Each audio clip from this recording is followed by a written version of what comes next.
Memorias de una geisha. Arthur Golden. Capítulo 13. Durante la primavera de 1934, cuando yo llevaba más de 2 años de aprendizaje, Atsumono y Mamita decidieron que había llegado el momento de que Calabaza debutara como aprendiza de geisha. Por supuesto, nadie se molestó en contarme nada, pues Calabaza seguía teniendo órdenes de no hablarme, y Atsumono y Mamita no dedicarían ni siquiera un segundo de su tiempo a considerar semejante cosa. Solo me enteré el día que Calabaza salió de la hoquilla por la tarde temprano y regresó al anochecer con el peinado de las jóvenes geishas, el llamado momouare, que quiere decir durazno abierto. Cuando entró en el portal, y la vi por primera vez así peinada, casi enfermo de celos y de decepción. Nuestras miradas no se cruzaron más de una fracción de segundo. Probablemente Calabaza no podía evitar pensar en el efecto que tendría en mí su debut. Con el cabello retirado de las sienes, formando un hermoso óvalo, más que recogido atrás, como lo había llevado siempre, parecía una joven, aunque no había perdido su carita infantil. Durante años las dos habíamos envidiado a las chicas mayores que llevaban esos elegantes peinados. Ahora Calabaza empezaría su carrera de geisha, mientras que yo me quedaba atrás, sin siquiera poder preguntarle sobre su nueva vida. Entonces llegó el día que Calabaza se vistió por primera vez como las aprendizas de geisha y fue con Atsumono a la casa de Temizuki, para la ceremonia que las uniría como hermanas. Mamita y la tía también fueron, pero a mí me excluyeron. Sí que estuve, sin embargo, en el vestíbulo esperando que Calabaza bajara ayudada por las criadas. Llevaba un kimono negro grandioso, con una cenefa de la hoquillanita y un obi morado y oro. Llevaba la cara maquillada de blanco por primera vez. Yo me esperaba encontrarla encantadora y orgullosa de los hermosos adornos que llevaba en el pelo y de los labios pintados de un rojo brillante, pero me pareció más preocupada que otra cosa. Le costaba mucho caminar. Los adornos de una aprendiza son así de incómodos. Mamita le puso a la tía una cámara fotográfica en la mano y le dijo que saliera y sacara una foto de Calabaza como recuerdo de la primera vez que frotaba en el pedernal detrás de ella para invocar la buena suerte. El resto de nosotras nos quedamos amontonadas en el portal. Fuera de la foto, las criadas agarraron a Calabaza por los brazos mientras ella introducía los pies en los altos zapatos de madera que llamamos okobo, que son los que llevan las aprendizas de geisha. Luego Mamita se acercó y se puso detrás de Calabaza posando como si estuviera frotando un pedernal, aunque, en realidad, siempre era la tía o una de las criadas las que se encargaban de hacerlo cada día. Cuando por fin la tía sacó la foto, Calabaza dio unos pasos, tambaleándose, y se volvió a mirarnos. El resto estaban saliendo también para reunirse con ella, pero era a mí a quien miraba, con una expresión que parecía decir cómo lamentaba el cariz que habían tomado las cosas. Al final del día, Calabaza había pasado a ser oficialmente conocida por su nuevo nombre de geisha, Atsumiyo. El Atsu venía de Atsumono, y aunque le habría ayudado mucho tener un nombre derivado del de una geisha tan conocida como Atsumono, no funcionó así. Muy poca gente llegó a conocer su nombre de geisha, y siguieron llamándola como siempre la habíamos llamado, Calabaza. Yo estaba deseando contarle a Mamea que Calabaza ya había debutado, pero aquella temporada había estado más ocupada de lo normal, viajando a Tokio con mucha frecuencia a petición de su Danna, y por ello no nos habíamos visto en casi 6 meses. Todavía pasarían algunas semanas más antes de que Mamea tuviera tiempo de mandarme llamar a su apartamento. Cuando entré, la doncella ahogó un gritito, sorprendida al verme, y lo mismo le pasó a Mamea un momento después, cuando salió del cuarto de atrás. No podía imaginarme qué les pasaba. Y luego, cuando me arrodillé para saludar a Mamea y decirle lo honrada que me sentía de volver a verla, no me prestó ninguna atención. Por todos los cielos, Tatsumi, ¿Tanto tiempo he estado fuera?, le dijo a la doncella. Casi no la reconozco. Me alegra oírla, señora, contestó Tatsumi. Creí que me pasaba algo en los ojos. En ese momento, ciertamente, me preguntaba de qué estaban hablando, pero en los 6 meses que habían pasado desde que las había visto por última vez, había cambiado más de lo que yo podía darme cuenta. Mamea me dijo que volviera la cabeza hacia un lado, y luego hacia el otro, y no dejaba de repetir, por todos los cielos, ya es una mujercita. En un momento dado, Tatsumi me hizo ponerme de pie y extender los brazos para que ella pudiera medirme la cintura y las caderas con las manos, y luego me dijo: los kimonos te van a caer como un guante. Por la expresión de su cara al decirme esto no me cabe la menor duda de que quería echarme un piropo. Por fin Mamea le dijo a Tatsumi que me llevara al cuarto de atrás y me pusiera un kimono adecuado. Yo llevaba puesto el mismo vestido azul y blanco con el que había ido a clase aquella mañana, pero Tatsumi me puso un kimono de seda azul oscuro con un estampado de ruedecitas de carro en tonos amarillos y rojos. No era el kimono más hermoso que se pueda imaginar,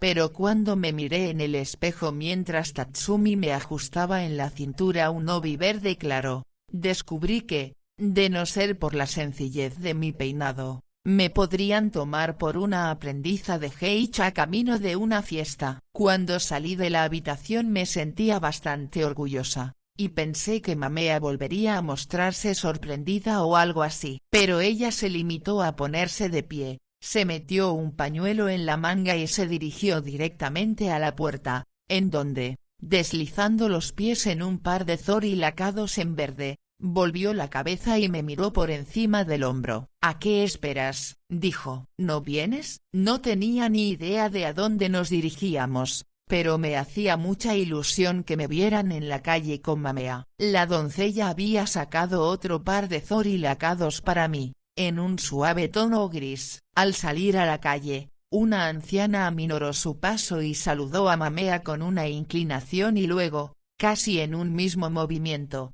se volvió y me saludó a mí con otra inclinación. Yo no supe qué pensar de ello, pues hasta entonces nadie se había fijado en mí en la calle. El sol me cegaba así que no distinguí si la conocía o no, pero respondí con otra inclinación, y un momento después había desaparecido. Pensé que probablemente sería una de mis profesoras, pero entonces volvió a suceder lo mismo. Esta vez con una geisha joven que yo había admirado muchas veces, pero que nunca se había dignado a mirarme. Fuimos calle arriba, y prácticamente todas las personas con las que nos cruzamos le dijeron algo a Mamea o, al menos, la saludaron con una reverencia. Y luego también me obsequiaron a mí con otra o con una pequeña inclinación de cabeza. Me detuve varias veces y terminé varios pasos detrás de Mamea. Ella se dio cuenta de mi dificultad y me llevó a una calle tranquila para enseñarme cómo debía andar y saludar al mismo tiempo. Mi problema, me dijo, era que no había aprendido a mover la parte superior del cuerpo con independencia de la inferior. Cuando quería saludar a alguien con una reverencia, dejaba de andar. Aminorar el paso es una manera de mostrar respeto, me dijo. Cuanto más lo aminores, mayor será el respeto. Tienes que detenerte para hacer una reverencia cuando te encuentres con una de tus profesoras, pero, por lo que más quieras, con el resto no aminores el paso más de lo necesario, o nunca llegarás a donde te diriges. Siempre que puedas avanza, a un ritmo constante y con pasos cortos, para que se ondule la parte inferior del kimono. Al andar debes dar la impresión de las olas rizando la arena. Practiqué andando arriba y abajo de la calle como Mamea me había explicado, con la vista fija en los pies para verificar que el kimono se ondulaba correctamente. Cuando Mamea encontró satisfactorios mis andares, volvimos a ponernos en camino. Comprobé que la mayoría de los saludos respondían a dos modalidades bastante fáciles de distinguir. Cuando nos cruzábamos con una geisha joven, esta, por lo general, aminoraba el paso o incluso se detenía completamente antes de hacer la reverencia de saludo a Mamea. A lo que Mamea respondía con una o dos palabritas amables y una pequeña inclinación de cabeza. Entonces la joven geisha me dedicaba una mirada de extrañeza y una inclinación incierta, que yo respondía con una profunda reverencia, pues yo era siempre más joven que cualquiera de las mujeres que nos encontrábamos. Sin embargo, en el caso de las mujeres maduras o las ancianas, era casi siempre Mamea la que saludaba primero con una reverencia. Entonces la mujer devolvía el saludo con una respetuosa inclinación, pero no tan profunda como la de Mamea, y luego me miraba de arriba abajo y me hacía una pequeña inclinación de cabeza. Yo siempre respondía a estos últimos saludos con la reverencia más profunda que era capaz de hacer con los pies en movimiento. Le conté a Mamea el debut de Calabaza, y los meses que siguieron esperé que me dijera que había llegado el momento de empezar también mi aprendizaje. En lugar de ello, pasó la primavera y también el verano sin que ella dijera nada de esta suerte. En contraste con la ajetreada vida que había empezado a llevar Calabaza, yo solo tenía mis clases y mis tareas domésticas, así como los 15 o 20 minutos que pasaba con Mamea varias tardes a la semana. A veces me sentaba con ella en su apartamento y me enseñaba algo necesario y que yo todavía no sabía, pero la mayoría de las tardes me vestía con uno de sus kimonos y me llevaba por todo Gion, haciendo recados o visitando a su vidente o a su fabricante de pelucas. Incluso cuando llovía y ella no tenía ningún recado que hacer, salíamos y caminábamos bajo nuestros paraguas de laca de tienda en tienda para comprobar que efectivamente iban a llegar nuevas existencias de perfume italiano o que el arreglo del kimono que había llevado a reparar estaba prácticamente terminado, pero no se lo entregarían hasta la semana próxima. Al principio pensé que quizás Mamea me llevaba con ella para enseñarme a andar derecha, pues no paraba de darme en la espalda con el abanico cerrado para que la enderezara, u otras cosas por el estilo, como la forma de comportarme con la gente. Parecía que Mamea conocía a todo el mundo, y siempre sonreía o decía alguna palabra amable, incluso a las criadas o a las doncellas más jóvenes, pues sabía que debía su posición de prestigio a las personas que la ensalzaban. Pero un día, cuando salíamos de una librería, me di cuenta de lo que estaba haciendo realmente. No tenía un interés particular en ir ni a la librería ni al fabricante de pelucas ni a la papelería. Los recados no eran especialmente importantes,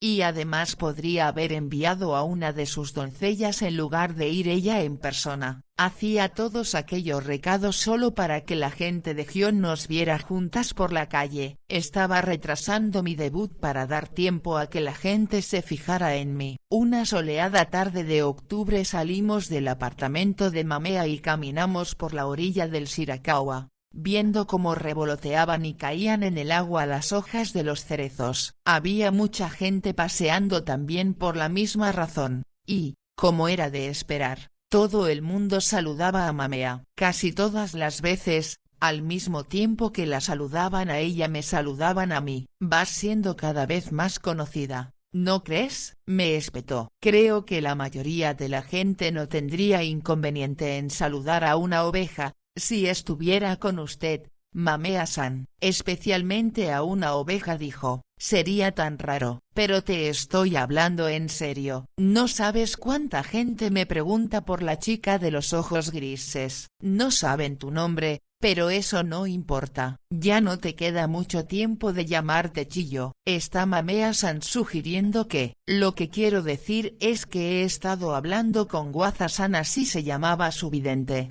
y me ha sugerido que el tercer día de noviembre es un día propicio para tu debut. Mamea se detuvo a observarme. Me había quedado inmóvil como un árbol y con unos ojos como platos. No me puse a gritar o a dar palmadas de alegría, pero estaba tan contenta que no me salían las palabras. Finalmente di las gracias a Mamea con una reverencia. Vas a ser una buena geisha, me dijo, pero aún podrás serlo mejor si tienes en cuenta lo que dicen tus ojos. Nunca he pensado que dijeran nada, respondí yo. Los ojos son la parte más expresiva del cuerpo de una mujer, especialmente en tu caso. Quédate ahí un momento y te lo demostraré. Mamea dio la vuelta a la esquina y me dejó sola en la tranquila callejuela. Un momento después volvió a aparecer. Venía hacia mí mirando hacia el otro lado. Me dio la impresión de que tenía miedo de lo que podría pasar si miraba en la dirección en la que yo estaba. Pues bien, me dijo, ¿qué habrías pensado si hubieras sido un hombre? Habría pensado que estabas tan concentrada en evitarme,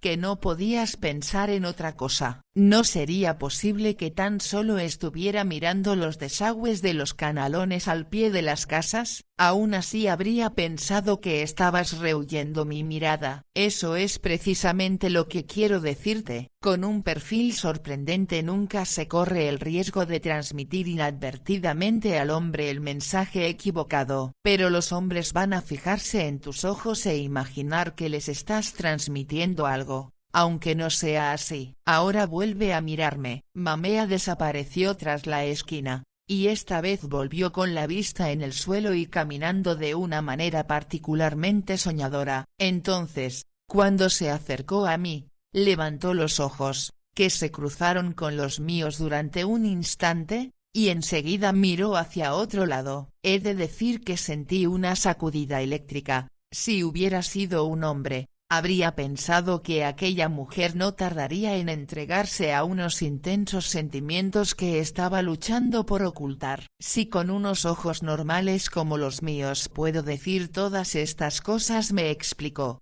piensa en todo lo que podrás decir tú con los tuyos. No me sorprendería que fueras capaz de hacer que un hombre se desmayara aquí mismo en la calle. Mamea-san, exclamé, si tuviera la capacidad de hacer que los hombres se desmayaran, estoy segura de que a estas alturas ya lo sabría. Pues me sorprende que no lo sepas. Hagamos un trato. Estarás preparada para hacer tu debut cuando hayas hecho pararse en seco a un hombre con un simple parpadeo. Anhelaba tanto debutar que si Mamea me hubiera retado a derribar un árbol con solo mirarlo, estoy segura de que lo habría intentado. Le pedí que tuviera la amabilidad de acompañarme a probarlo con unos cuantos hombres, y ella aceptó encantada. El primer hombre que nos cruzamos era tan anciano que realmente parecía un kimono lleno de huesos. Iba subiendo la calle muy despacio, apoyado en un bastón, y llevaba unas gafas tan llenas de mugre que no me hubiera sorprendido que se chocara con la esquina de algún edificio. No se fijó en mí en absoluto, así que continuamos caminando hacia la avenida Shijo. No tardé en ver a dos hombres vestidos a la occidental, como los hombres de negocios, pero tampoco tuve suerte con ellos. Creo que reconocieron a Mamea, o tal vez sencillamente pensaron que ella era más bonita que yo, pues clavaron sus ojos en ella. Iba a desistir cuando reparé en un repartidor de unos 20 años que llevaba una bandeja llena de cajas vacías. Por entonces varios restaurantes de Gion servían comidas a domicilio, y luego por la tarde enviaban a un muchacho a recoger las cajas. Por lo general se amontonaban en un gran cajón que se arrastraba manualmente o se ataba a una bicicleta. No sé por qué aquel joven transportaba las cajas en una bandeja. En cualquier caso, estaba como a un bloque de distancia y venía hacia mí. Me di cuenta de que Mamea lo observó atentamente. Entonces dijo, hazle tirar la bandeja. Antes de poder decidir si Mamea bromeaba, esta se metió por una bocacalle y desapareció. No creo que sea posible para una chica de 14 años o para una mujer de cualquier edad, hacer que un joven tire algo al suelo por el solo procedimiento de mirarle de una forma determinada. Supongo que esas cosas suceden en las películas y en los libros. Hubiera desistido sin siquiera intentarlo, de no haber reparado en dos cosas. En primer lugar, el joven ya me estaba mirando como mira al ratón un gato hambriento, y en segundo lugar, la mayoría de las calles de Gion no tienen bordillos, pero esta sí que lo tenía, y el muchacho iba andando por la calzada no muy alejado de la acera. Si pudiera obligarlo a subir a la acera, podría suceder que al hacerlo se tropezara con el bordillo y dejara caer la bandeja. Empecé por mantener la vista pegada al suelo delante de mis pies, y luego intenté hacer lo que acababa de hacerme a mí Mamea. Alcé los ojos hasta que mi mirada se cruzó un instante con la del chico, y luego la aparté rápidamente. Unos pasos después, repetí la operación. Pero esta vez, el muchacho me estaba mirando tan fijamente que probablemente se había olvidado de la bandeja que llevaba en la mano y todavía más del bordillo que tenía a sus pies. Cuando ya estábamos casi uno al lado del otro, cambié ligeramente mi rumbo, de modo que no pudiera cruzarse conmigo sin subirse a la acera, y lo volví a mirar directamente a los ojos. El muchacho intentó apartarse de mi camino, pero, justo como yo había esperado, se hizo un lío con los pies y se tropezó con el bordillo, cayendo hacia un lado y desparramando todas las cajas por la acera. No pude evitar echarme a reír, y menos mal que el joven también se rió. Le ayudé a recoger las cajas y le dediqué una sonrisa. Él me hizo la reverencia más profunda que me habían hecho nunca y continuó su camino. Un momento después me reuní con Mamea, que lo había visto todo. Creo que no vas a estar nunca más preparada, dijo, y con esto, me condujo al otro lado de la gran avenida hasta el apartamento de Wazan, su vidente, y lo puso a trabajar en la busca de las fechas propicias para los distintos eventos previos a mi debut, tales como visitar el templo para anunciar mi intención a los dioses, ir a que me hicieran por primera vez el peinado propio de las aprendizas y representar mi papel en la ceremonia en la que Mamea y yo nos haríamos hermanas. Aquella noche no pegué ojo. Por fin iba a suceder lo que tanto había deseado, y, madre mía, tenía el estómago revuelto. La idea de vestirme con aquellas exquisitas ropas que yo tanto admiraba y de aparecer en una habitación llena de hombres bastaba para empaparme las manos de sudor. Cada vez que lo pensaba sentía un delicioso hormigueo nervioso que me subía desde las rodillas al esternón. Me imaginaba en una casa de té,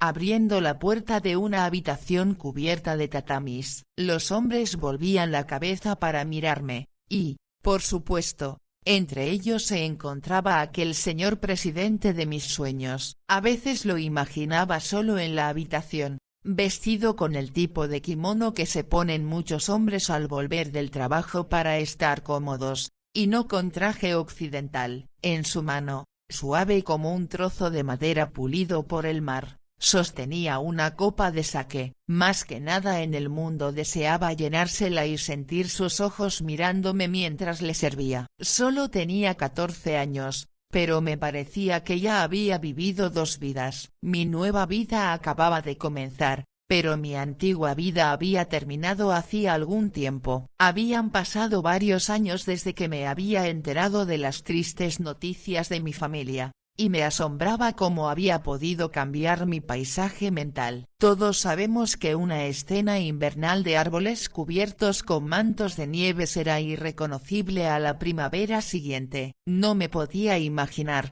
sin embargo, que algo así podía suceder dentro de nosotros mismos. Cuando recibí las noticias de mi familia, fue como si me hubiera cubierto una capa de hielo. Pero con el tiempo, ese frío terrible se había ido templando hasta revelar un paisaje que nunca había visto, ni siquiera imaginado, antes. No sé si esto te parecerá una tontería, pero mi mente la víspera de mi debut era semejante a un jardín en el que las flores solo han empezado a asomar del suelo, de modo que es imposible saber cómo será. Estaba rebosante de entusiasmo, y en ese jardín mental había una estatua. Precisamente en su centro, era la imagen de la geisha que deseaba llegar a ser.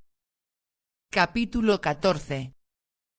Dicen que la semana en la que una joven prepara su debut como aprendiza de geisha es semejante a cuando un gusano se convierte en mariposa. Es una idea encantadora, pero no logro imaginar quién ni por qué ha podido pensar algo así. El gusano solo tiene que tejer el capullo y dormitar un rato. Mientras que en mi caso, puedo decir que nunca volví a tener una semana más agotadora. El primer paso era hacerme el peinado característico de las aprendizas de geisha, el estilo llamado durazno abierto, que ya he mencionado, en Gion. En aquel tiempo, Había bastantes peluquerías. La de Mamea estaba en una sala terriblemente abarrotada encima de uno de esos restaurantes típicos donde se come anguila. Tuve que esperar casi 2 horas a que me tocara con otras 6 u 8 geishas arrodilladas aquí y allí, incluso en el rellano de la escalera. Lamento decir que el olor a pelo sucio era abrumador. Los elaborados peinados que llevaban las geishas en aquel tiempo requerían tanto esfuerzo y resultaban tan caros que nadie iba a la peluquería más de una vez a la semana o así. Al final de este tiempo, ni los perfumes ni nada remediaban el mal olor. Cuando por fin llegó mi turno, lo primero que hizo el peluquero fue ponerme la cabeza sobre un gran barreño, en una posición que me hizo preguntarme si pensaba degollarme. Luego vertió sobre mi cabeza un cubo de agua tibia y empezó a frotarla con jabón. Frotar no es una palabra lo bastante fuerte, porque, en realidad, lo que aquel hombre hacía en mi cuero cabelludo con sus uñas se parecía más a lo que hace un labrador con la azada en el campo. Al recordarlo ahora, entiendo por qué. La caspa es un grave problema entre las geishas y pocas cosas hay menos atractivas y que hagan parecer más sucio el cabello. El peluquero tendría sus buenas razones, pero un rato después, sentía el cuero cabelludo en carne viva y casi lloraba de dolor. Finalmente me dijo, no te prives, llora si quieres. ¿Por qué te crees que te he puesto debajo una palangana? Supongo que esta era su forma de ser gracioso, porque después de decir esto soltó una sonora carcajada. Cuando consideró que ya me había raspado lo suficiente el cuero cabelludo, me sentó en la estera a un lado y me desenredó el pelo con un peine de madera. Terminé con los músculos del cuello doloridos de tantos tirones. Por fin le pareció que no quedaban nudos, y entonces me untó el pelo con aceite de camelia, lo que le dio un bonito brillo. Estaba empezando a pensar que había pasado lo peor, cuando veo que saca una barra de cera. Por mucho que se lubrique el pelo con aceite de camelia o que se utilice una plancha caliente para mantener la cera blanda, el pelo y la cera nunca se llevarán bien. Dice mucho de lo civilizados que somos los seres humanos el que una joven sea capaz de permitir sin apenas una queja que un tipo le embadurne el pelo con cera. Si intentáramos hacerle lo mismo a un perro, nos mordería hasta dejarnos como un colador. Cuando tuve el cabello uniformemente encerado, el peluquero me retiró el flequillo y el resto me lo anudó en la coronilla formando una especie de acerico. Visto por detrás, este acerico tiene una raja, como si estuviera partido en dos, lo que le da al peinado el nombre de durazno abierto. Aunque llevé este peinado durante bastantes años, hasta que me lo explicó un hombre mucho tiempo después, nunca había visto en él algo que es totalmente obvio. El nudo, lo que yo he llamado acerico, se forma enrollando el pelo en un trozo de tela. Por detrás, donde se deshace el nudo, la tela se deja visible, puede ser de cualquier color o estampada, pero en el caso de una aprendiza de geisha al menos a partir de un momento determinado, es siempre seda roja. Una noche un hombre me dijo, la mayoría de esas inocentes chicas no tienen ni idea de lo provocativo que es el peinado que llevan. Imagínate que vas andando detrás de una joven geisha,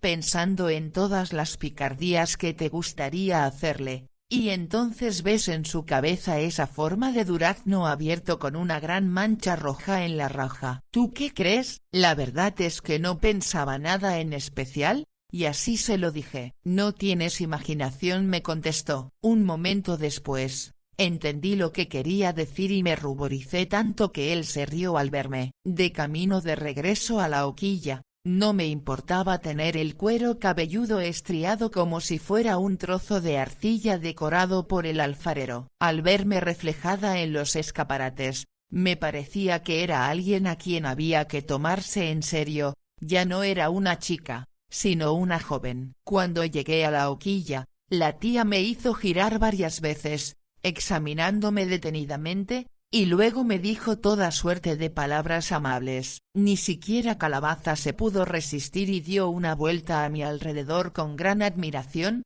aunque Atsumono se habría enfadado si lo hubiera sabido. ¿Y cómo crees que reaccionó Mamita? Se puso de puntillas para ver mejor, lo que no le sirvió de mucho porque yo ya era bastante más alta que ella. Y luego se lamentó de que no hubiera ido al peluquero de Atsumono en lugar del de Mamea. Puede que al principio todas las geishas jóvenes estén encantadas y presuman de su peinado, pero al cabo de 3 o 4 días llegarán a odiarlo, porque si la joven quiere echar un sueñecito al llegar de la peluquería, ya no se podrá tumbar sobre la almohada como lo había hecho la noche anterior, pues se despertaría con todo el peinado aplastado y deformado y tendría que volver inmediatamente al peluquero. Por esta razón, después de ir a la peluquería por primera vez, la joven aprendiza de geisha ha de aprender una nueva forma de dormir. Ya no utilizará una almohada normal, sino un takamakura,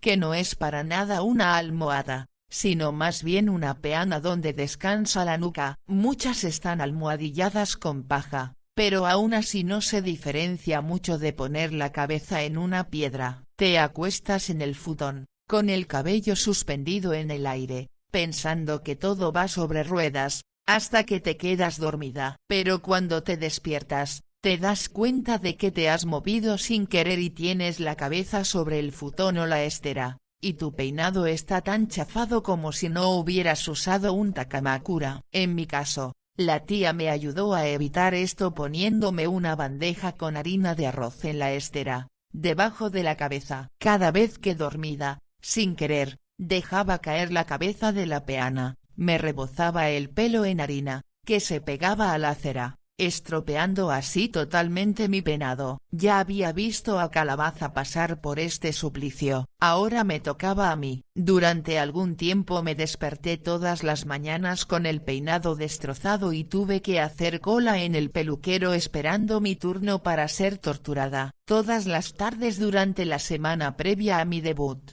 la tía me vistió con el atuendo completo de las aprendizas de geisha y me hizo andar de un extremo al otro del pasaje de la hoquilla a fin de que me acostumbrara a su peso. Al principio apenas podía andar y me asustaba caerme hacia atrás. La vestimenta de las jóvenes es mucho más ornamentada que la de las geishas mayores, lo que significa que los kimonos son de colores más vivos, con tejidos más llamativos y además el obi más largo. Una mujer madura llevará el obi atado con lo que llamamos un nudo tambor, porque tiene la forma de una pequeña caja, muy simple y recogida. Este no requiere gran cantidad de tela, pero una geisha de menos de 20 años lleva el obi atado de una forma más llamativa, lo que en el caso de las aprendizas significa un darari obi u obi colgante, que es el más espectacular de todos. Va atado a la altura de las paletillas y los extremos caen casi hasta el suelo, independientemente de que el color del kimono sea vivo o apagado.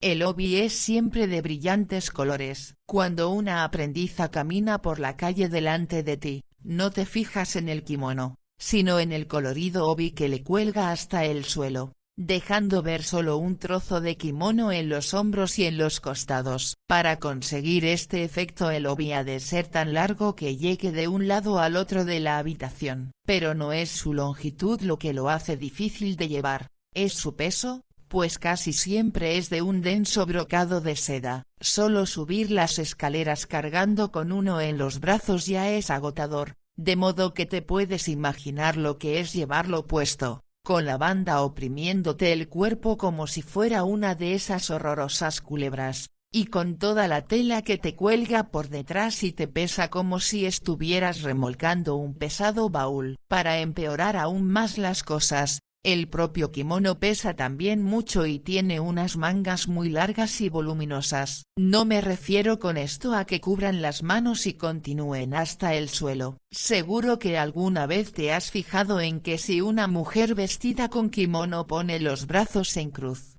la tela de debajo de los brazos cae formando algo parecido a una bolsa. A esta bolsa, que nosotros llamamos furi, es a lo que me refiero cuando digo que las mangas del kimono de las aprendizas de geisha son muy largas. Puedes arrastrarlas fácilmente por el suelo si no tienes cuidado, y al bailar, te tropezarás con ellas si no las quitas del medio enrollándotelas en el antebrazo. Años después, una noche que estaba borracho, un famoso investigador de la Universidad de Kioto dijo algo que nunca he olvidado. Se considera que el mandril de África Central es el más vistoso de todos los primates, dijo, pero yo creo que la aprendiza de geisha es tal vez el más vistoso de todos los primates. Finalmente llegó el gran día de la ceremonia que nos uniría como hermanas a Mamea y a mí. Tomé un baño temprano y pasé el resto de la mañana vistiéndome. La tía me ayudó con los últimos toques del maquillaje y el peinado. Al llevar la cara cubierta con la cera y el maquillaje tenía la extraña sensación de haber perdido toda la sensibilidad en ella.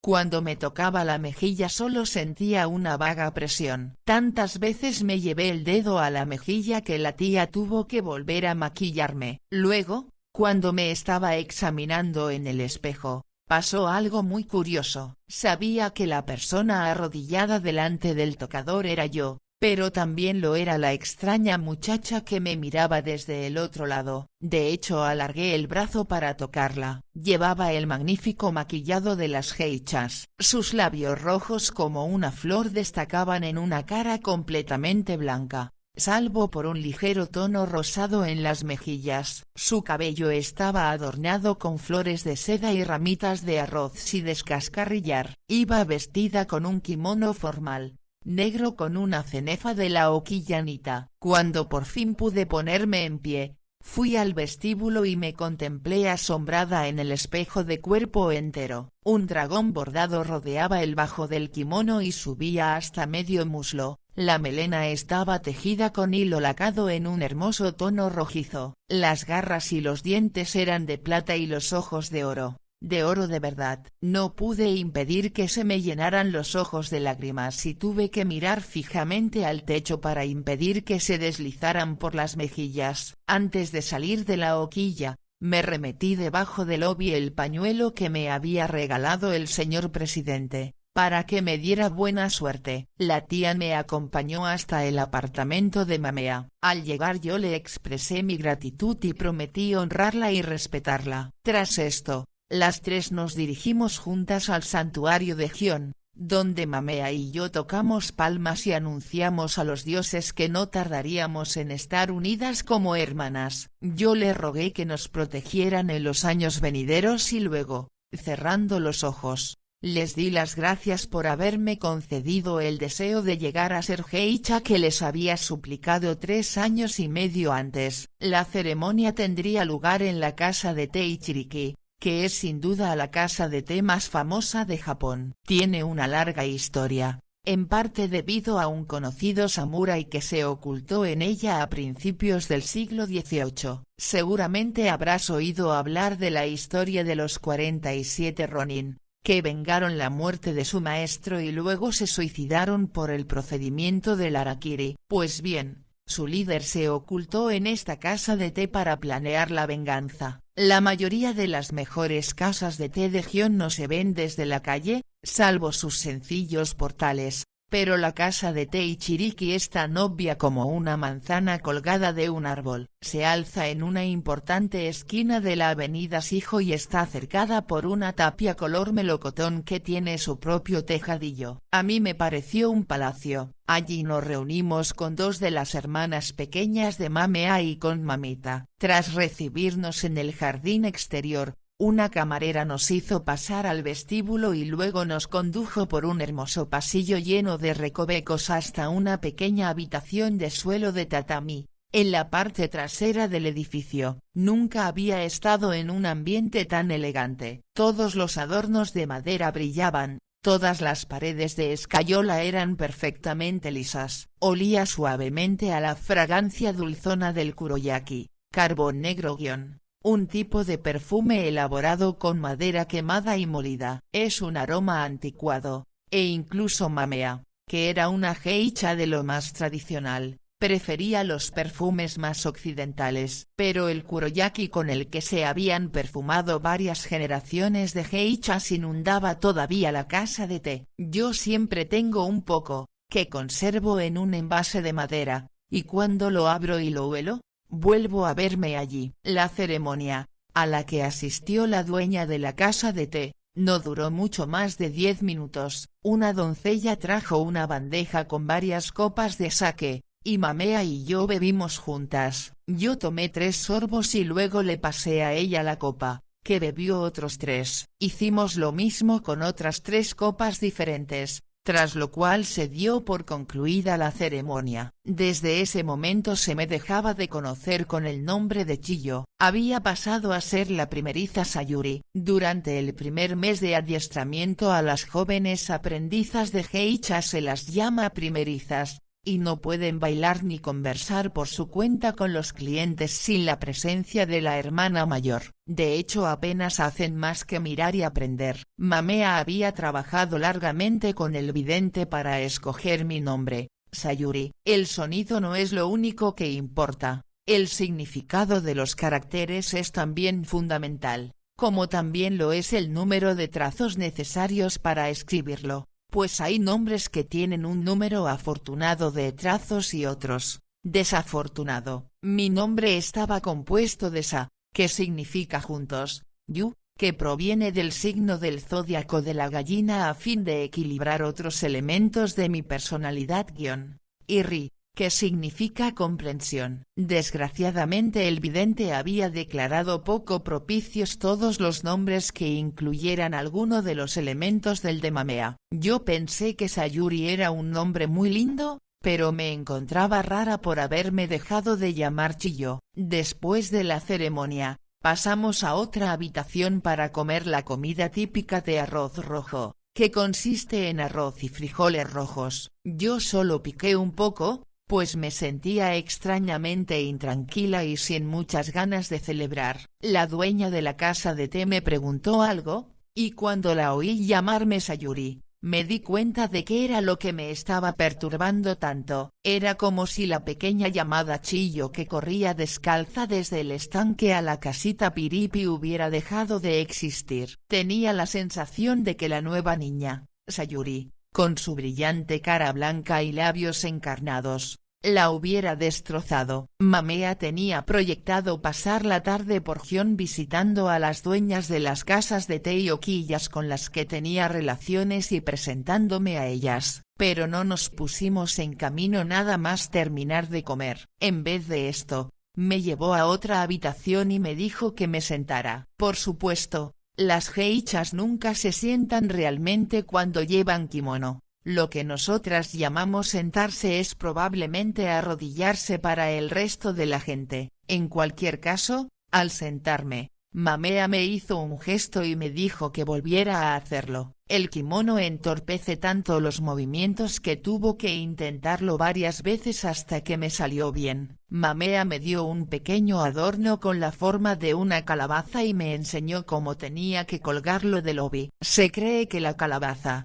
al estar hueca y pesar muy poco, compensa el peso del cuerpo, y muchas aprendizas torponas confían en ella para no caerse. Mamea habló conmigo un rato, y luego, cuando estábamos a punto de irnos, me pidió que le sirviera una taza de té. La tetera estaba vacía, pero me dijo que hiciera como si tuviera algo dentro. Quería ver cómo me retiraba la manga al hacerlo. Yo creía que sabía lo que Mamea estaba observando, y lo hice lo mejor que pude, pero a Mamea no pareció gustarle. En primer lugar dijo: ¿A quién estás sirviendo? A usted, respondí yo. Pues entonces, por lo que más quieras. A mí no necesitas impresionarme, haz como si no fuera yo. ¿Soy un hombre o una mujer? Un hombre, contesté. Vale, pues ahora sírveme una taza de té. Así lo hice, y Mamea por poco acaba con tortícolis de intentar mirar dentro de mi manga mientras yo tenía el brazo extendido. ¿Tú qué crees? Me dijo. Porque eso es exactamente lo que pasará si subes tanto el brazo. Lo repetí con el brazo más bajo. Esta vez bostezó y luego se volvió y empezó a hablar con una geisha imaginaria sentada al otro lado de ella. Creo que intenta decirme que la he aburrido, dije. Pero, ¿cómo puedo aburrir a alguien con el solo hecho de servirle una taza de té? Puede que no quieras que te mire por dentro de la manga, Pero eso no significa que tengas que ser tan remilgada. Al hombre solo le interesa una cosa, créeme. No tardarás en entender todo lo que te estoy diciendo. Mientras tanto, puedes mantenerlo contento haciéndole creer que le permites ver partes de tu cuerpo que no ve nadie más. Si una aprendiza de geisha se comporta como lo acabas de hacer tú sirviendo el té como lo haría una criada, el pobre hombre perderá toda esperanza. Vuelve a intentarlo, pero primero enséñame el brazo. Me subí la manga por encima del codo y extendí el brazo. Ella lo tomó y lo giró entre sus manos, examinándolo de arriba a abajo. Tienes un bonito brazo, y una hermosa piel. Debes asegurarte de que todos los hombres que se sienten a tu lado lo vean por lo menos una vez. Así que seguí haciendo que servía el té, una y otra vez, hasta que Mamea pareció quedarse contenta de cómo me apartaba la manga, dejando ver el brazo, pero sin que pareciera demasiado obvio que lo hacía adrede. Si me subía la manga hasta el codo daría risa verme. El truco era hacer como si simplemente la estuviera apartando para que no molestara, al tiempo que la subía tan solo unos dedos por encima de la muñeca de modo que se me viera el antebrazo. Mamea me dijo que la parte más bonita del brazo era el embés, de modo que tenía que agarrar la tetera de tal forma que el hombre viera la cara interna del brazo y no la externa. Me dijo que volviera a hacerlo, esta vez para la dueña de la casa de té. Yo mostré el brazo del mismo modo, y Mamea me puso mala cara. «Por todos los dioses, que yo soy una mujer», exclamó. «¿Por qué me enseñas el brazo de ese modo? Lo más seguro es que estés tratando de enfadarme». «¿De enfadarle? Pues,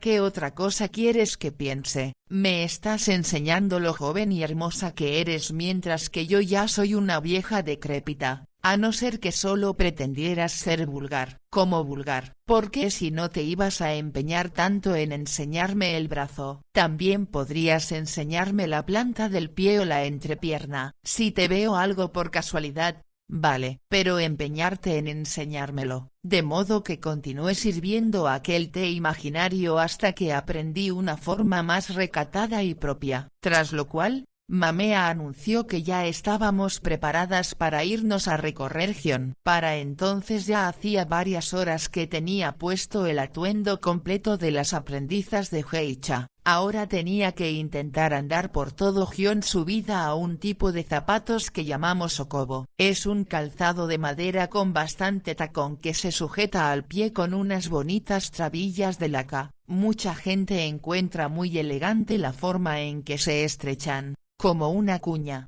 de modo que la punta tiene la mitad de ancho que el tacón, pero a mí me parecía muy difícil andar delicadamente con ellos. Me daba la sensación de que llevaba unas tejas agarradas a la planta del pie. Mamea y yo nos paramos unas 20 veces en otras tantas hoquillas y casas de té, pero no nos quedamos en casi ninguna más de unos minutos. Por lo general, una camarera salía a abrirnos la puerta, y Mamea preguntaba educadamente si podía hablar con la dueña. Entonces salía la dueña, y Mamea le decía: «Quiero presentarle a mi nueva hermana pequeña, Sayuri». Y entonces yo hacía una profunda reverencia y decía: «Ruego me otorgue su favor, señora». La dueña y Mamea charlaban un momento, y luego nos íbamos. En algunos de los sitios nos invitaron a té y nos quedamos unos minutos, pero yo no quería beber té, y solo me mojaba los labios. Ir al servicio cuando llevas un kimono como el que llevaba yo es una de las cosas más difíciles de aprender,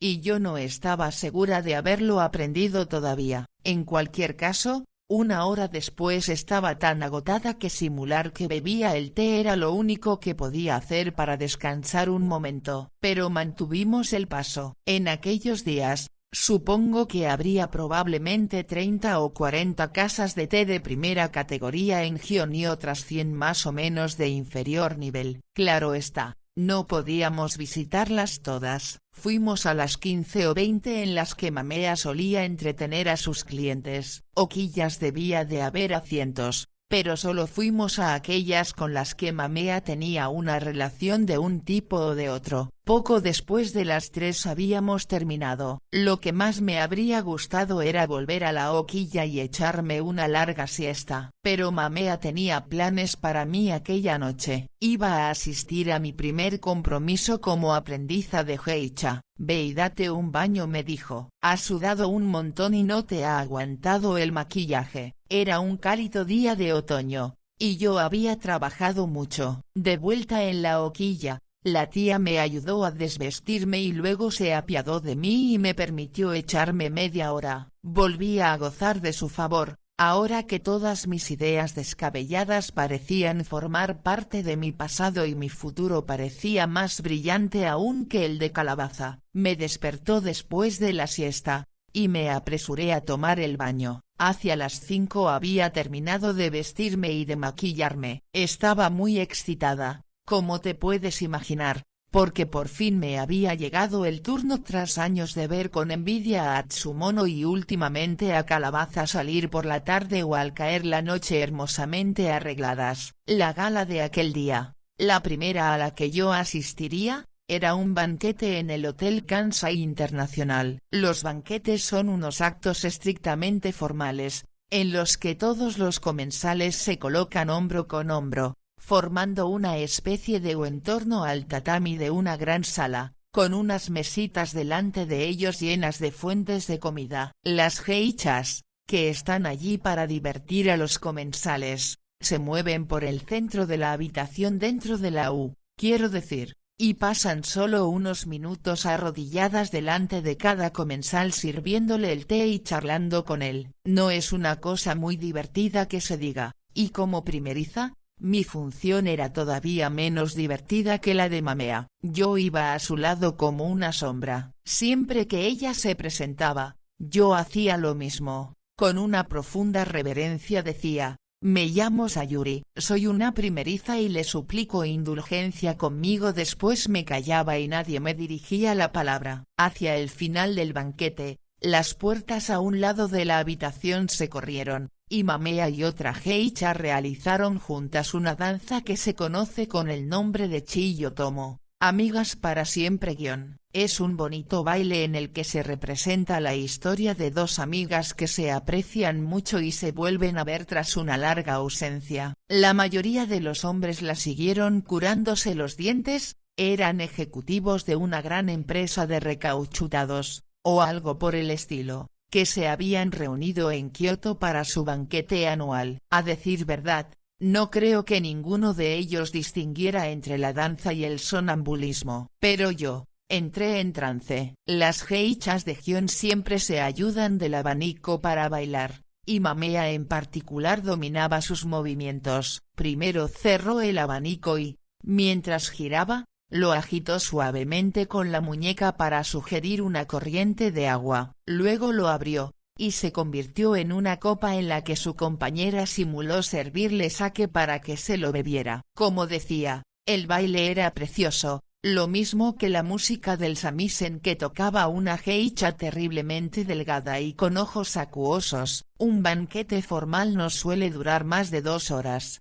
Así que hacia las 8 volvíamos a estar en la calle. Me estaba volviendo para darle las gracias a Mamea y desearle buenas noches, cuando me dijo: había pensado enviarte a la cama ahora, pero pareces rebosante de energía. Me dirijo a la casa de Tekomorilla. Vente conmigo y prueba por primera vez cómo es una fiesta informal. Además, cuanto antes empiecen a verte, mejor. No me atreví a decirle que estaba demasiado cansada para ir con ella, así que me tragué mis sentimientos y la seguí calle arriba. La fiesta, según me fue explicando por el camino, la daba el gerente del Teatro Nacional de Tokio. Este hombre conocía a todas las geishas más importantes de casi todos los distritos de geishas del país, y aunque probablemente se mostraría cordial cuando Mamea me presentara, lo más seguro es que después ya no volviera a dirigirme la palabra. Mi única responsabilidad era asegurarme de que estaba bonita y atenta en todo momento. Sencillamente no dejes que pase nada que te haga tener mal aspecto. me aconsejó. Entramos en la casa de té y una camarera nos condujo a una habitación del segundo piso. Cuando Mamea se arrodilló y abrió la puerta, yo apenas me atreví a mirar dentro, pero entreví a 7 u 8 hombres sentados en cojines en torno a una mesa, acompañados por unas 4 geishas. Hicimos una reverencia y cruzamos el umbral. Luego nos arrodillamos en la estera y cerramos la puerta detrás de nosotras. Así entran las geishas en las habitaciones. Primero saludamos a las otras geishas, como me había dicho Mamea que hiciera, luego al anfitrión, sentado en el centro de la mesa, y finalmente a los invitados. Mamea-san, exclamó una de las geishas, llegas a tiempo de contarnos la historia de Konda-san, el fabricante de pelucas. Ay, pero si no la recuerdo, contestó Mamea. Y todos se rieron. No tengo ni idea de qué. Mamea me condujo alrededor de la mesa y se arrodilló junto al anfitrión. Yo la seguí y me coloqué a un lado. Señor director, le presento a mi nueva hermana pequeña, le dijo. Esta era la señal para que yo hiciera una reverencia y dijera mi nombre, rogándole al director que fuera indulgente conmigo y todo eso. Era un hombre de aspecto nervioso, con los ojos saltones y frágil como un hueso de pollo. Ni siquiera se dignó mirarme, sino que sacudió la ceniza del cigarrillo en el cenicero, casi lleno hasta los topes, que tenía delante y dijo, ¿qué pasa con esa historia del fabricante de pelucas? Las chicas llevan toda la tarde refiriéndose a ella, pero ninguna se decide a contarla. De verdad que no la recuerdo, exclamó Mamea. Lo que significa, dijo otra de las geishas, que le da vergüenza contarla. Pero si ella no la cuenta, supongo que tendré que hacerlo yo. A los hombres pareció gustarles la idea, pero Mamea suspiró. Mientras tanto le daré a Mamea una copa de sake para que se calme, dijo el director, y lavó su propia copa en un cuenco de agua dispuesto a tal efecto en el centro de la mesa antes de ofrecérsela. Pues bueno, empezó la otra geisha, el tipo este, Konda-san, es el mejor fabricante de pelucas de Gion, o al menos eso es lo que dice todo el mundo, y durante años Mamea siempre acudió a él. Ella siempre lleva lo mejor. Ya saben, basta con mirarla. Mamea fingió poner cara de enfado. Sin duda luce la mejor sonrisa burlona, dijo uno de los hombres. Durante las representaciones, continuó la geisha, siempre hay algún fabricante de pelucas entre bastidores para ayudarnos a cambiarnos. Al quitarnos un vestido y ponernos otro,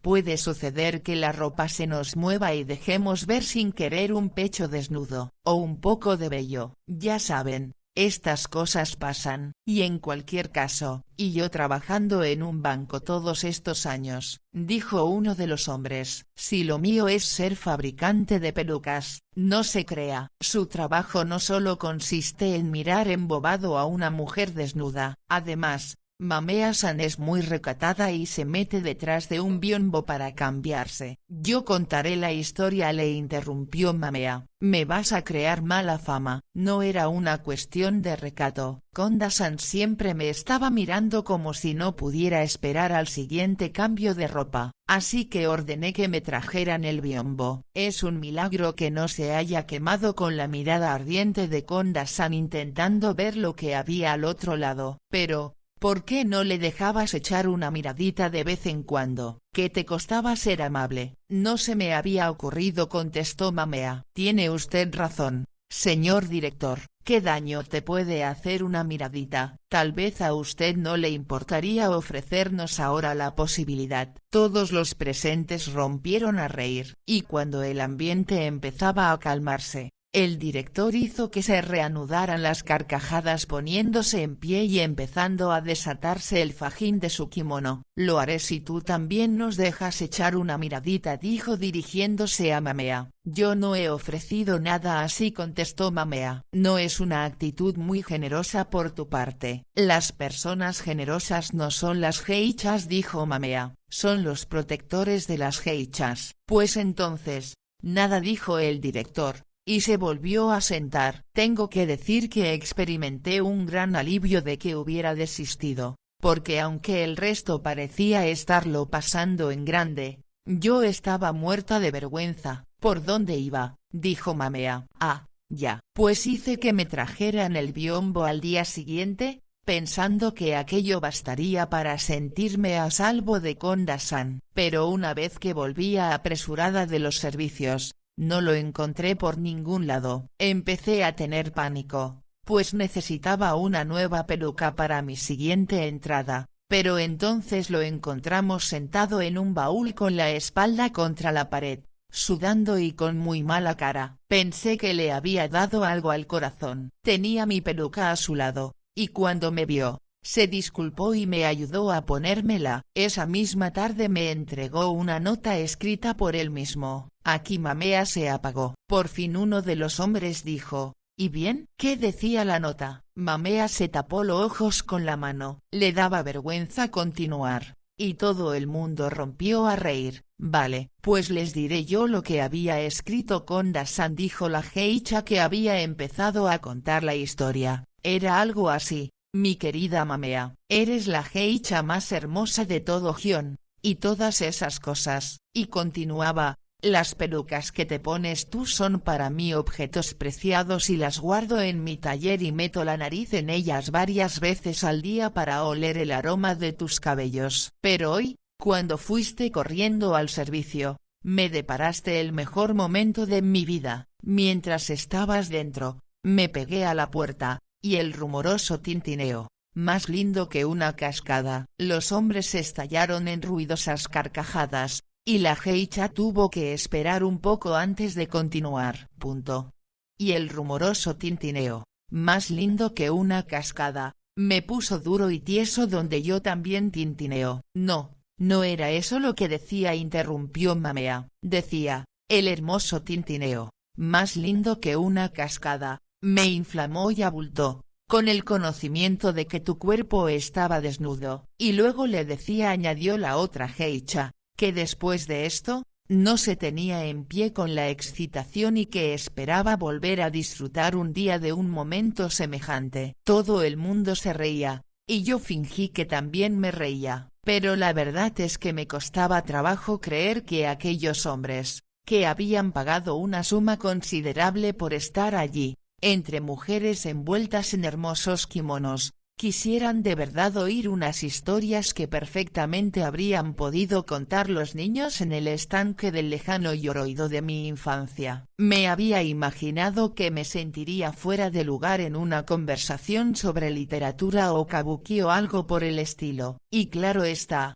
que en Gion había también fiestas de este tipo. Sencillamente había sucedido que la primera fiesta a la que asistía era del tipo más infantil. Durante todo el tiempo que duró la historia de Mamea, el hombre que tenía sentado al lado había estado rascándose la cara sin prestar mucha atención a lo que se decía. Pero de pronto, se me quedó mirando y me preguntó: ¿qué les pasa a tus ojos? ¿O es que he bebido demasiado? Desde luego que había bebido demasiado, aunque pensé que decírselo no sería lo más apropiado. Pero antes de que pudiera contestar, le empezaron a temblar las cejas, como un tic, y un momento después se llevó la mano a la cabeza y empezó a rascarse de tal forma que se terminó posando sobre sus hombros una nubécula blanca. Resultó que en Gion todo el mundo lo conocía con el apodo de señor Copito de Nieve, por su horrorosa caspa. Pareció haber olvidado la pregunta que me había hecho, o tal vez no había esperado en ningún momento que le contestara,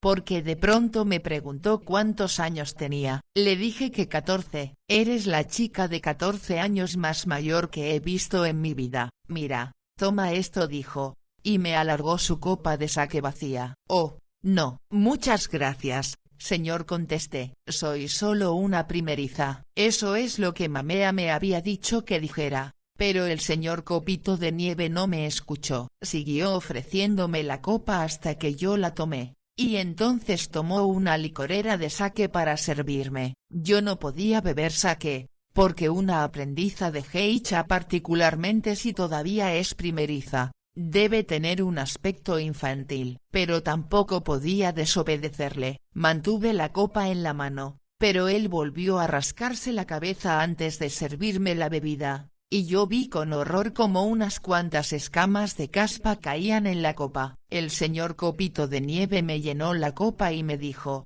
ahora bébetela, venga, de un solo trago. Yo le sonreí y había empezado a llevarme lentamente la copa a los labios sin saber qué otra cosa hacer, cuando Mamea vino a salvarme. Es tu primer día en Gion, Sayuri. No estará bien que te emborraches, dijo, dirigiéndose en realidad al señor Copito de Nieve. Solo moja los labios. Así que la obedecí y humedecí mis labios con el sake. Y cuando digo que humedecí mis labios, lo que quiero decir es que los cerré, apretándolos tanto que casi tuerzo la boca, y luego incliné la copa hasta que sentí que el líquido me tocaba la piel. Tras lo cual, dejé la copa en la mesa rápidamente y dije: delicioso. Mientras me sacaba el pañuelo de debajo del obi, me sentí aliviada cuando me limpié los labios, y menos mal que el señor Copito de Nieve ni siquiera se dio cuenta, porque estaba ocupado examinando detenidamente la copa llena que yo había dejado delante de él sobre la mesa. Un momento después la tomó entre dos dedos y se la bebió de un trago, antes de excusarse para salir al servicio. Son las aprendizas de Heicha las que acompañan a los hombres al servicio,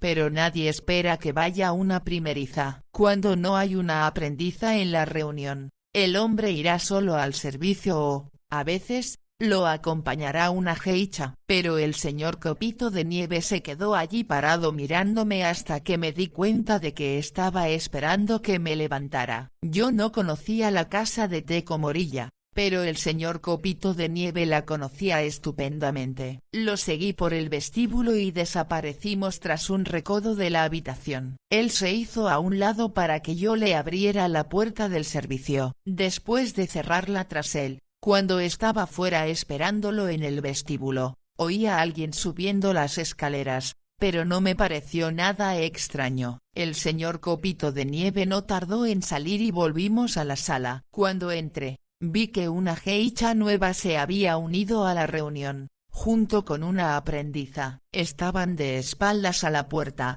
de modo que no les vi la cara hasta que no rodeé la mesa detrás del señor Copito de Nieve y volví a mi sitio. Te puedes imaginar el susto que me llevé cuando se la vi, pues allí, al otro lado de la mesa estaba la única mujer que yo hubiera dado cualquier cosa por no encontrar. Era Atsumono, y junto a ella se sentaba Calabaza. Capítulo 15. Atsumono sonreía cuando estaba contenta, como todo el mundo, y nunca estaba más contenta que cuando estaba a punto de hacérselo pasar mal a alguien. Por eso lucía en su cara una hermosa sonrisa cuando dijo: «Qué bien, qué curiosa coincidencia, mira, si es una primeriza, realmente no debería contar el resto de la historia, pues podría avergonzarla a la pobre». Yo esperaba que Mamea se excusaría y me llevaría con ella, pero se limitó a lanzarme una mirada ansiosa. Probablemente creía que dejar a Atsumono sola con todos aquellos hombres sería como huir de una casa en llamas. Mejor nos quedábamos e intentábamos controlar los daños. «De verdad no creo que haya nada más difícil que ser una primeriza», decía Atsumono. «¿No crees, Calabaza?» Calabaza ya era una aprendiza de pleno derecho, había sido una primeriza 6 meses antes. La miré buscando su solidaridad, pero ella no levantó la vista de la mesa y de las manos que reposaban en su regazo. Conociéndola como la conocía, comprendí que la arruguita que se le había hecho sobre la nariz significaba que estaba preocupada. «Sí, señora», contestó. «Un momento de verdad difícil», continuó Atsumono. «Todavía recuerdo lo mal que lo pasé». «¿Cómo te llamas, pequeña primeriza?». Por suerte no tuve que responder porque Mamea alzó la voz. «Tienes razón cuando dices que fue un momento difícil de tu vida, Atsumono-san. Pero claro, también hay que decir que eras más torpona de lo normal». «Me gustaría oír el resto de la historia», dijo uno de los hombres. y avergonzar a la pobre primeriza que acaba de unirse a nosotros, dijo Atsumono. Solo la contaré si me prometen que no van a pensar en esta pobre chica cuando la escuchen. Han de imaginarse cualquier otra chica. Atsumono podía ser muy ingeniosa en su maldad. Puede que antes los hombres no pensaran que la historia me había sucedido a mí, pero ahora lo harían sin duda. Veamos, ¿por dónde iba? Empezó Atsumono. Ah, sí, bueno, pues esa primeriza que decía. No me acuerdo de su nombre, pero debería darle uno para que no la confundan con esta pobre chica. Dime, ¿cómo te llamas tú? Sayuri. Señora, dije, y sentí tal calor en la cara que no me habría sorprendido si el maquillaje se me hubiera derretido y empezara a chorrearme en la falda. Sayuri, qué bonito, pero no te pega. Sin embargo, bueno, llamemos entonces Mayuri a la primeriza de la historia. Pues iba yo un día con Mayuri por la avenida Shijo hacia la hoquilla de su hermana mayor. Hacía mucho viento, de ese que hace golpearse las ventanas. Y la pobre Mayuri no tenía mucha experiencia con el kimono, era ligera como una hoja, y esas grandes mangas pueden funcionar como velas. Cuando estábamos a punto de cruzar la calle, desapareció, y yo oí una vocecita detrás de mí que decía ay. Ay, pero muy débil. Aquí Atsumono se volvió a mirarme. Mi voz no es lo bastante aguda, dijo, dilo tú por mí. Así, ay. Ay, ¿qué remedio me quedaba sino hacer lo que me pedía? No, no, mucho más alto.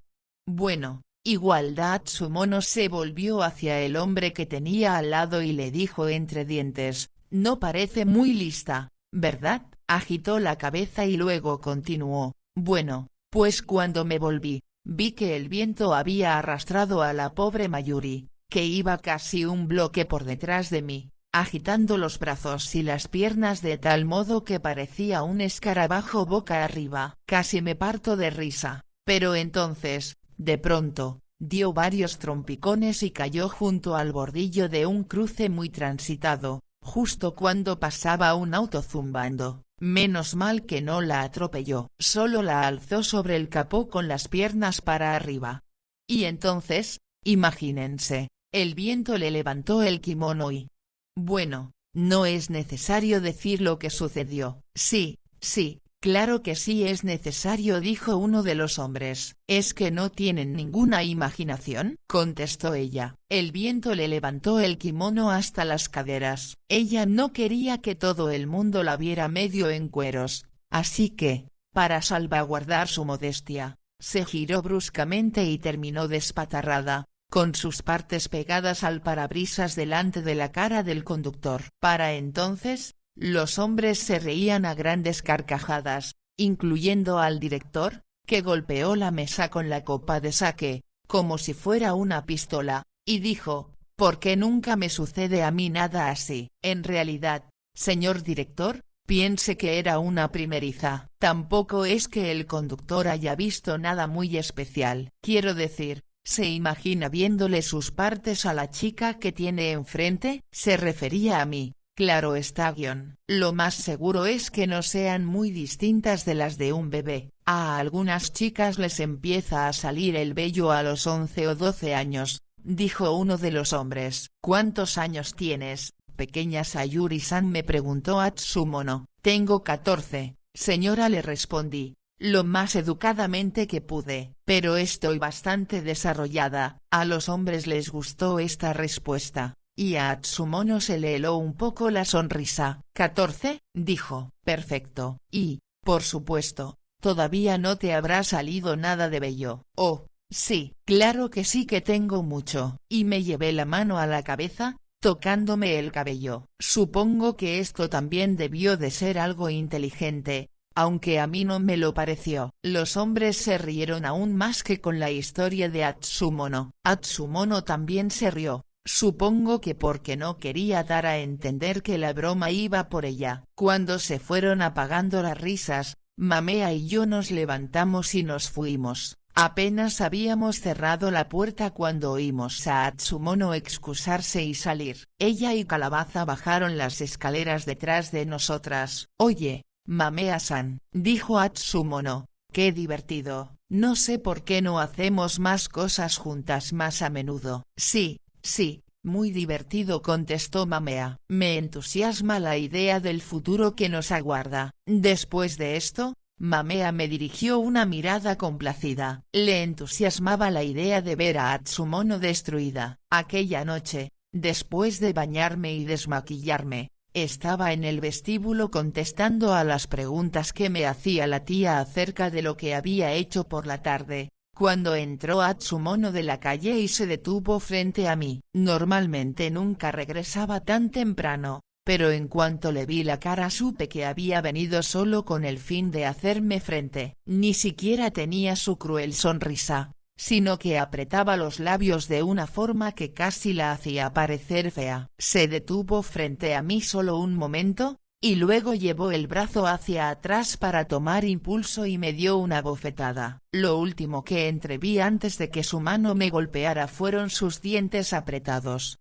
como dos hileras de perlas. Me quedé tan aturdida que no recuerdo lo que sucedió inmediatamente después. Pero la tía y Atsumono debieron de empezar a discutir, porque lo siguiente que oí fue a Atsumono diciendo: si esta chica vuelve a avergonzarme en público, le abofetearé la otra mejilla. Pero, ¿cómo te he avergonzado? Sabías de sobra lo que quería decir cuando te preguntaba si tenías vello, pero me hiciste quedar como una estúpida. Te debo un favor, pequeña chillo, y no tardaré en devolvértelo, te lo prometo. Cuando se calmó su cólera, Atsumono volvió a la calle, donde Calabaza la esperaba con una reverencia. Le conté esto a Mamea al día siguiente, pero ella no me hizo caso. ¿Cuál es el problema?, me dijo. Alégrate de que la bofetada no te haya dejado marca. No esperarías que tu comentario le agradara, ¿verdad? Lo único que me importa es qué pasará la próxima vez que coincidamos con ella, dije yo. Te diré lo que pasará. Nos daremos la vuelta y nos iremos. Puede que el anfitrión se sorprenda al ver que nos vamos de una fiesta a la que acabamos de llegar, pero eso es mejor que darle a Atsumono la posibilidad de que te humille. En cualquier caso, si nos la encontramos, no habrá mal que por bien no venga. ¿De verdad, Mamea? ¿Cómo puedes decir eso? Si Atsumono nos obliga a irnos de algunas casas de té, asistiremos a más fiestas, eso será todo. De esa forma te darás a conocer en Gion mucho más deprisa. La confianza de Mamea me tranquilizó. En realidad, cuando más tarde iniciamos nuestro recorrido por Gion, yo solo esperaba encontrar mi piel esplendorosa de satisfacción al terminar la noche, cuando me quitara el maquillaje. Nuestra primera parada fue en la fiesta de un joven actor de cine, que no parecía tener más de 18 años, pero estaba totalmente calvo y tampoco tenía cejas ni pestañas. Años después llegaría a ser famoso, pero solo por las circunstancias de su muerte. Se suicidó con un puñal después de asesinar a una joven camarera de Tokio. En cualquier caso,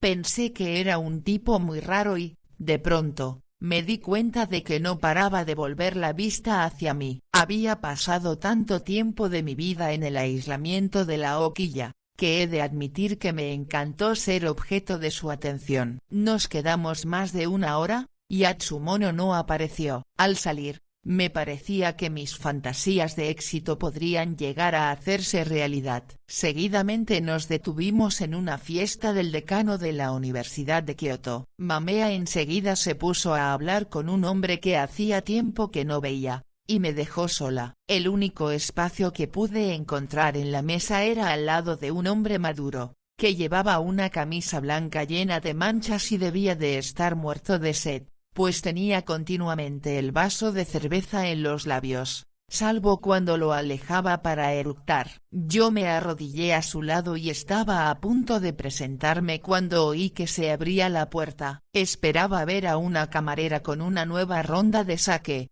pero allí en el umbral estaban Atsumono y Calabaza. ¡Oh cielos! Oí que decía Mamea: ¿va bien su reloj? Va exacto, contestó el hombre. Lo puse en hora esta misma tarde por el reloj de la estación. Lo siento horrores, pero Sayuri y yo no tenemos más remedio que marcharnos. Hace media hora que nos esperan en otro sitio. Y con esto, Nos pusimos en pie y salimos justo después de que entraran Atsumono y Calabaza. Cuando salíamos de la casa de té, Mamea me empujó dentro de una habitación vacía. En la nebulosa oscuridad no distinguía sus rasgos, solo el hermoso óvalo de su cara con el elaborado peinado coronándole la cabeza. Si yo no la veía, ella tampoco me vería a mí. Así que dejé caer la mandíbula llena de frustración y abatimiento porque parecía que nunca iba a poder escapar de Atsumono. ¿Le habías dicho algo a esa mujer monstruosa? Me preguntó Mamea. No, nada en absoluto,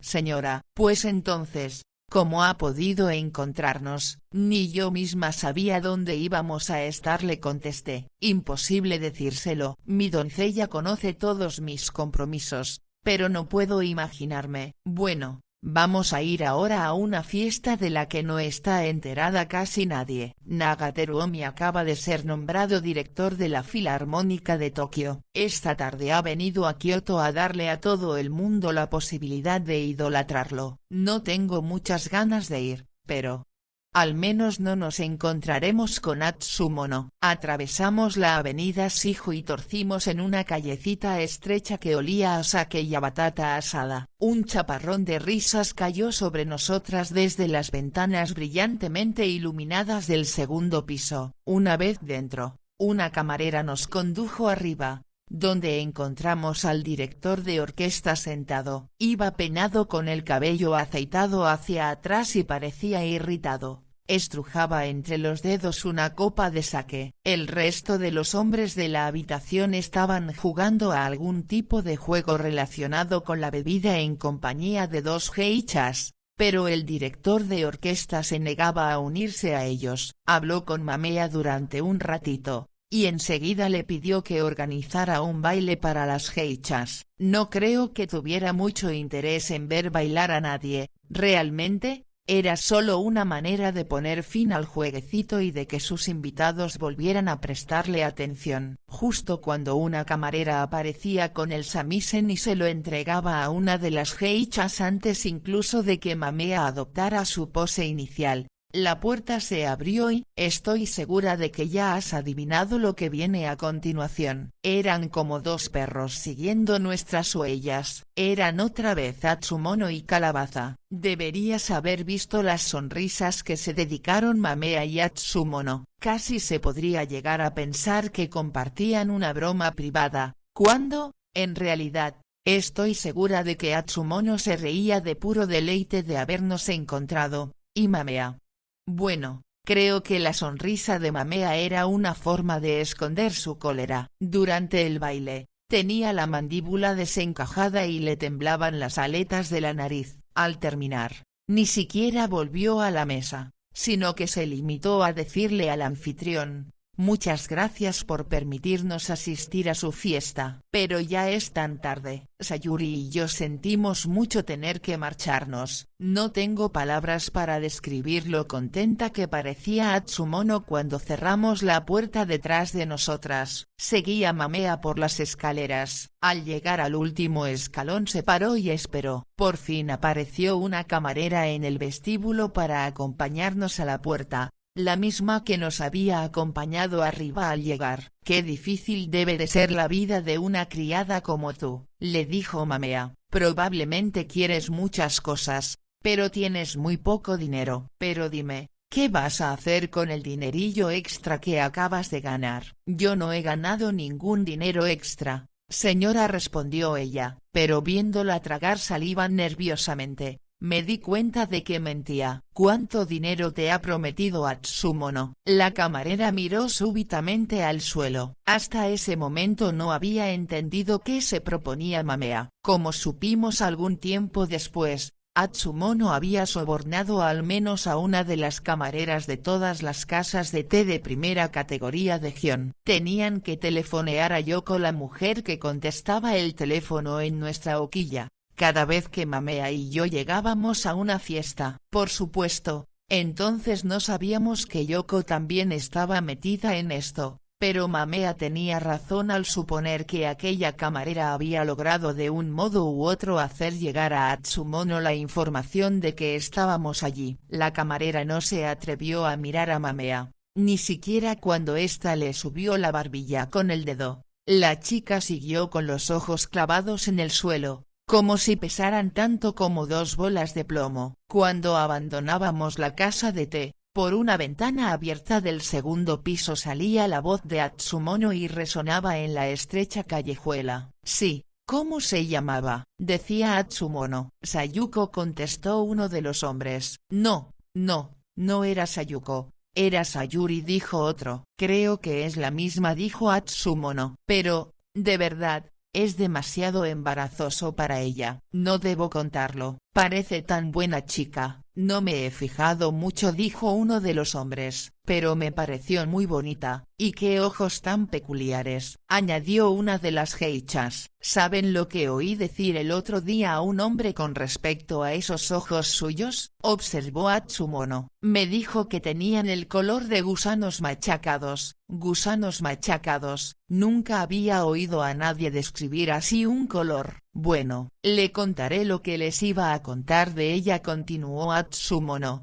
pero han de prometerme no repetirlo por ahí, pues tiene una enfermedad, y su pecho parece el de una vieja, todo caído y arrugado. Es de verdad espantoso. La vi una vez en los baños. Estoy tratando de pensar dónde podríamos ir, pero no se me ocurre ningún sitio. Si esa mujer nos ha encontrado aquí, supongo que nos encontrará a donde quiera que vayamos. Lo mejor es que vuelvas a la hoquilla, Sayuri, hasta que se nos ocurra un plan. Una noche, en una fiesta, durante la Guerra Mundial, unos años después de los sucesos que estoy relatando ahora, un oficial, para impresionarme, se sacó la pistola de la cartuchera y la dejó sobre la estera de paja dispuesta al pie del arce bajo cuyas ramas nos encontrábamos. Recuerdo que me sorprendió su belleza. El metal tenía un tamizado brillo gris, sus curvas eran perfectas y suaves y las cachas eran de una madera preciosa. Pero cuando, tras escuchar las historias del oficial, pensé en la verdadera utilidad del arma, dejó de parecerme bonita y se convirtió en cambio en algo monstruoso. Esto es lo que me sucedió con Atsumono cuando hizo que mi debut llegara a un punto muerto. No es que antes no la considerara monstruosa, pero siempre había envidiado su belleza, y entonces dejé de hacerlo. Cuando debería estar todas las noches asistiendo a banquetes, además de a 10 o 15 fiestas, me veía obligada a quedarme en la hoquilla practicando la danza y el samisen, como si nada hubiera cambiado en mi vida desde el año anterior. Siempre que pasaba a mi lado en el pasaje, vestida con el atuendo al completo y con su maquillaje blanco resplandeciente sobre el oscuro kimono, como una noche de luna, cualquiera, incluso los ciegos, la habrían encontrado hermosa. Y, sin embargo, yo solo sentía odio y me latían las sienes. Durante los días siguientes, Mamea me mandó llamar varias veces a su apartamento. Cada vez pensaba que por fin habría encontrado una forma de librarnos de Atsumono, pero solo quería que le hiciera los recados que no quería confiar a su doncella. Una tarde le pregunté qué iba a ser de mí. Siento decirte, Sayuri-san, que por el momento estás en el exilio, me contestó, y espero que estés más decidida que nunca a destruir a esa mujer malévola. Pero hasta que no tenga un plan, no te haría ningún bien seguirme por todo Gion. Me quedé muy decepcionada al oír esto, pero Mamea tenía bastante razón. La burla de Atsumono me haría tanto daño a los ojos de los hombres, e incluso de las mujeres, de Gion, que mejor hacía quedándome en casa. Por suerte, Mamea era una mujer de recursos y de vez en cuando se las apañaba para ir a eventos a los que yo podía acompañarla sin peligro. Puede que Atsumono me hubiera cerrado las puertas de Gion, pero no podía cerrarme todo el mundo alén de sus confines. Cuando Mamea salía de Gion, solía invitarme a ir con ella. Fui en tren a Kobe, donde Mamea estaba invitada a cortar la cinta de inauguración de una nueva fábrica. En otra ocasión fui con ella a acompañar al antiguo presidente de la compañía japonesa de correos y telégrafos a visitar Kioto en limusina. Este tour me impresionó mucho, pues era la primera vez que veía la ciudad de Kioto allende los límites de nuestro pequeño Gion. Por no mencionar mi primer paseo en coche. No había entendido realmente la desesperación con la que vivía la gente en aquellos años, hasta que no pasamos aquel día a orillas del río al sur de la ciudad y vimos a unas mujeres andrajosas dar de mamar a sus criaturas bajo los árboles que flanqueaban la línea del ferrocarril, y a los hombres, calzados con sandalias de paja, en cuclillas entre la maleza. No voy a decir que los pobres nunca venían a Gion, pero raramente veíamos a alguien como estos campesinos medio muertos de hambre, demasiado pobres incluso para bañarse. Nunca habría imaginado que yo, una esclava aterrada por la maldad de Atsumono, había pasado los años de la depresión con una vida relativamente afortunada. Pero aquel día me di cuenta de que era verdad. Una mañana, al volver de clase, encontré una nota que me decía que agarrara el maquillaje y me apresurara al apartamento de Mamea. Cuando llegué, el señor Ichoda, que tenía la misma función que el señor Bekku en nuestra hoquilla, estaba en el cuarto de atrás atando el obi de Mamea ante un espejo de cuerpo entero. «Date prisa y maquíllate», me dijo Mamea. «Te he dejado un kimono en la otra habitación». El apartamento de Mamea era inmenso para los estándares de Gion. Además de la habitación principal, que medía 6 tatamis, tenía otras 2 más pequeñas, un vestidor, que era además cuarto de las criadas, y el dormitorio de Mamea. Allí, en el dormitorio, sobre un futón recién hecho, la doncella había dispuesto para mí un kimono completo. Me extrañó el futón. Las sábanas no eran las mismas en las que había dormido Mamea la noche anterior, pues parecían lisas y limpias como la nieve. Mientras me ponía el albornoz de algodón que había traído conmigo para maquillarme, Mamea me contó por qué me había mandado llamar. «El varón está en la ciudad», me dijo. «Va a venir a comer aquí y quiero que lo conozcas». No he tenido hasta ahora la oportunidad de mencionar al varón, pero Mamea se refería al varón Matsunaga Tsuneyoshi, su danna. Ahora en Japón han desaparecido los condes y los varones, pero antes de la Guerra Mundial sí que los teníamos, y el varón Matsunaga se encontraba entre los más ricos. Su familia controlaba uno de los bancos más importantes de Japón y tenía mucha influencia en el mundo de las finanzas. El título lo había heredado originariamente su hermano mayor, pero había muerto asesinado mientras ocupaba la cartera de Hacienda en el gabinete del presidente Inukai. El danna de Mamea, que por entonces ya estaba bien entrado en la treintena, no solo había heredado el título de varón, sino también las posesiones de su hermano, entre las que se incluía una gran hacienda en Kioto, no muy lejos de Gion. Sus negocios los retenían en Tokio gran parte del tiempo, pero estos no eran lo único que lo retenía allí, pues, según pude saber muchos años después, tenía otra amante en el distrito Akasaka de Tokio, que es el equivalente de Gion en aquella ciudad. Pocos hombres son lo bastante ricos para poder tener una amante geisha, pero el varón Matsunaga Tsuneyoshi tenía 2. Ahora me explicaba por qué tenía sábanas limpias el futón de Mamea. Me cambié rápidamente con las ropas que Mamea había dispuesto para mí, una en agua verde clara y un kimono naranja y amarillo con un estampado de pinos por abajo. Para entonces, una de las doncellas de Mamea regresaba ya de un restaurante cercano con una gran caja de laca que contenía la comida del varón. Dentro de la caja, los alimentos estaban dispuestos en fuentes y cuencos listos para ser servidos exactamente igual que en el restaurante. La más grande era una fuente de laca llana con 2 ayu en salazón asados a la parrilla. Estaban colocados como si fueran nadando junto río abajo. A un lado tenían 2 pequeños cangrejos al vapor, de los que se comen enteros. Un reguero de sal veteada formaba una figura curva sobre la laca negra y sugería la arena que habían cruzado. Unos minutos después llegó el varón. Yo fisgué por una rendijita de la puerta y lo vi de pie en el rellano mientras Mamea le desabrochaba los zapatos. Lo primero que se me vino a la cabeza fue la imagen de una almendra o de cualquier otro fruto seco, pues era bajito y abombado, con una especie de pesantez,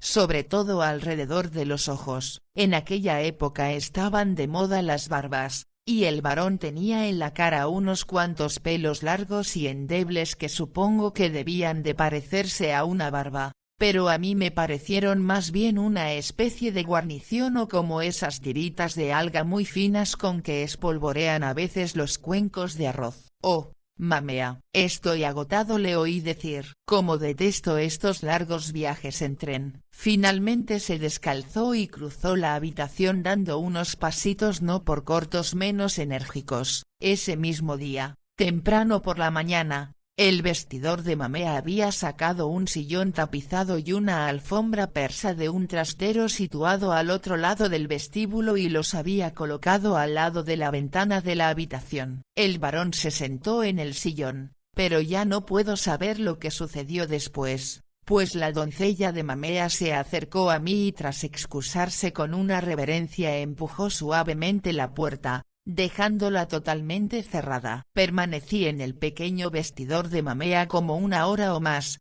mientras la doncella iba y venía sirviendo la comida al varón. De vez en cuando oía la voz de Mamea en un susurro, pero era sobre todo el varón el que hablaba. En un momento determinado creí que estaba enfadado con Mamea, pero finalmente oí lo suficiente para comprender que solo se estaba quejando de un hombre que había conocido el día anterior y que le había hecho unas preguntas personales que le habían encolerizado. Por fin, acabada la comida, la doncella llevó las tazas de té, y Mamea me mandó llamar. Yo entré en el cuarto y me arrodillé delante del varón, muy nerviosa porque era la primera vez que veía de cerca a un aristócrata. Hice una reverencia y le supliqué que fuera indulgente conmigo. Pensé que tal vez se dignaría decirme algo, pero parecía estar inspeccionando el apartamento y apenas se fijó en mí. Mamea dijo: ¿qué ha sido de aquel pergamino que tenías en la pared de tu dormitorio? Era un dibujo a tinta de algo mucho mejor que lo que tienes ahora en su lugar. Ese pergamino, varón, es un poema de Matsudaira Koichi caligrafiado de su puño y letra. Lleva casi 4 años ahí colgado. ¿4 años? ¿No estaba ahí el dibujo a tinta cuando vine el mes pasado? No, no estaba. Pero, en cualquier caso, el varón no me ha honrado con su visita en más de 3 meses. No me extraña que esté tan cansado. Siempre digo que debería pasar más tiempo en Kioto, pero las cosas se complican. Echemos un vistazo a ese pergamino del que te estoy hablando. No puedo creer que hace 4 años que no lo veo. Mamea llamó a la doncella y le dijo que trajera el pergamino, que estaba guardado en el trastero. A mí me encomendaron la tarea de desenrollarlo. Me temblaban las manos tanto que se me escapó de las manos cuando intentaba mantenerlo abierto para que lo contemplara el varón. Con cuidado, muchacha. Yo estaba tan desconcertada que incluso después de disculparme con una reverencia, no podía dejar de mirar al varón de vez en cuando para ver si parecía enfadado conmigo. El varón me miró más a mí que al pergamino que sostenía desplegado ante él, pero no me miraba con reproche. Después de un rato me di cuenta de que era curiosidad con lo que me miraba, lo cual me turbó aún más. Este pergamino es mucho más hermoso que el que tienes colgado ahora, Mamea dijo, pero sin dejar de mirarme a mí, y no hizo ademán de mirar hacia otro lado cuando yo lo miré de reojo. Además la caligrafía está tan pasada de moda, continuó diciendo, deberías quitar lo que tienes puesto y volver a colgar este paisaje. Mamea no tenía otra opción, sino hacer lo que el varón le sugería. Incluso se las arregló para hacer como si pensara que era una estupenda idea. Cuando la doncella y yo terminamos de colgar un pergamino y enrollar el otro,